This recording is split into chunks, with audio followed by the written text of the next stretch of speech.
আমার ক্যারিয়ারটা ধ্বংস করে দিলে। বাংলাদেশ নারী ক্রিকেটে আলোচনার কেন্দ্রবিন্দুতে এখন সাবেক অধিনায়ক জাহানারা আলমের তোলা গুরুতর অভিযোগ। তিনি নারী দলের সাবেক নির্বাচক মঞ্জুরুল ইসলাম মঞ্জু সহ দায়িত্বে থাকা কয়েকজনের বিরুদ্ধে যৌন নিপীড়ন ও মানসিক নির্যাতনের অভিযোগ এনেছেন। বিষয়টি প্রকাশ্যে আসার পর হেনস্থার শিকার সকল নারী ক্রিকেটারদের সাহস নিয়ে মুখ খোলার আহ্বান জানিয়েছেন জাতীয় দলের সাবেক অধিনায়ক তামিম ইকবাল।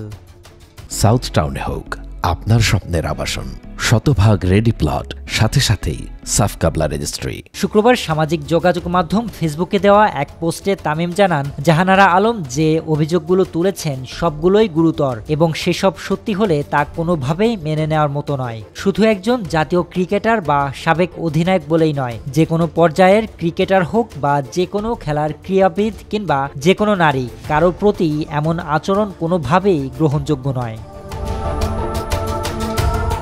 তামিম জানান, জাহানারার অভিযোগগুলো খতিয়ে দেখতে স্বাধীন তদন্ত কমিটি গঠন করা উচিত। যদিও বিসিবি ইতোমধ্যে একটি তদন্ত কমিটি গঠন করেছে, তবে সাবেক এই অধিনায়ক মনে করেন কমিটি এমনভাবে গঠন করা উচিত যেখানে বিসিবির কোনো সংশ্লিষ্টতা থাকবে না, যাতে কোনো পক্ষপাতের সুযোগ না থাকে। সেই সাথে জানান, তদন্তে দোষী ব্যক্তিদের দৃষ্টান্তমূলক শাস্তির আওতায় আনতে হবে।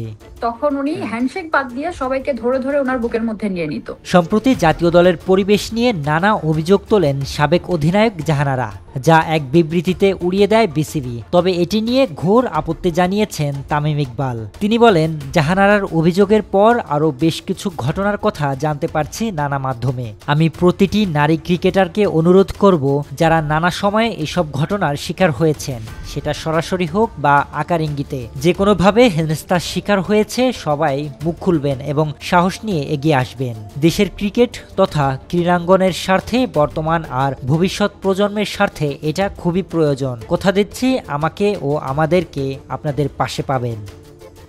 শরীফ রাহাত, নিউজ ডেস্ক, বাংলাদেশের খবর।